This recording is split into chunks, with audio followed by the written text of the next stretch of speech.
പിറവത്തെ plastic ചാക്ക് നിർമ്മാണ factory ശബ്ദമലിനീകരണം ഉണ്ടാക്കുന്നതായി പരാതി. ഇതിനെതിരെ നാട്ടുകാർ സമരത്തിന് ഒരുങ്ങുകയാണ്.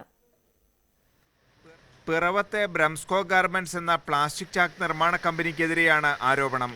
പകൽ സമയത്ത് 45 ഡെസിബലും രാത്രി സമയത്ത് 55 ഡെസിബലുമാണ് മലിനീകരണ നിയന്ത്രണ ബോർഡ് ഈ കമ്പനിക്ക് അനുവദിച്ചിരിക്കുന്ന ശബ്ദപരിധി. എന്നാൽ ഇത് പകൽ സമയത്ത് 60 ഡെസിബലിനും 80 ഡെസിബലിനും ഇടയിലാണെന്ന് നാട്ടുകാർ ആരോപിക്കുന്നു. രാത്രികാലങ്ങളിൽ ശബ്ദം ഇതിലും ഏറെയാണ്. ഇതുമൂലം ഫാക്ടറിയുടെ 50 മീറ്റർ ചുറ്റളവിൽ താമസിക്കുന്ന കുടുംബങ്ങൾക്ക് അസ്വസ്ഥതകൾ അനുഭവപ്പെടുന്നതായി പറയുന്നു.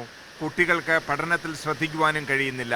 രാത്രിയിൽ പകലും ഭയങ്കര ശബ്ദം, കിടന്നുറങ്ങാൻ പറ്റില്ല. രാത്രിയിലാകുമ്പോൾ ഈ സെക്കൻഡ് ഷിഫ്റ്റ് അടിക്കുമ്പോൾ ഈ ബംഗാളികളൊക്കെ ഒരുപാട് കയറി ഫുൾ മെഷീനും കടിച്ച് കയറ്റുമ്പോൾ രാത്രിയിൽ ഭയങ്കര ഒച്ച കാരണം നിൽക്കാൻ മേലാത്തവർ. പിന്നെ കുട്ടികൾക്കൊക്കെ അലർജി ഉണ്ട്, മുതിർന്നവർക്കുണ്ട്. ഈ ഇവിടെ വരുമ്പോഴത്തേക്കും സന്ധ്യ ആയിക്കഴിഞ്ഞാൽ ഈ തുമ്മൽ അങ്ങനെ തുടങ്ങിക്കഴിഞ്ഞാൽ തുമ്മൽ, പിന്നെ മേലിന് പിള്ളേർക്ക് ചൊറിച്ചിൽ, അങ്ങനെ സംഭവങ്ങളൊക്കെ ഉണ്ട്. പിള്ളേർ കാലത്തെ കുഞ്ഞു പിള്ളേർ 6:45 പോകും, മകൻ 7:30 പോകും, മകളും പോകും 7:30. പിന്നെ ഞാൻ മാത്രമേ വീട്ടിലുള്ളൂ. ഈ ശബ്ദം കൊണ്ട് എന്നെ ആരും കൊന്നിട്ട് വെച്ച് പോയാലും ആരും അറിയില്ല. എന്നാൽ കമ്പനിക്ക് മലിനീകരണ നിയന്ത്രണ ബോർഡിന്റെയും പാമ്പാക്കുട ഗ്രാമപഞ്ചായത്തിന്റെയും പ്രവർത്തന അനുമതിയുണ്ട്. ഇതേക്കുറിച്ച് പ്രതികരിക്കുവാൻ കമ്പനി അധികൃതർ തയ്യാറായില്ല. ന്യൂസ് 18 കൊച്ചി.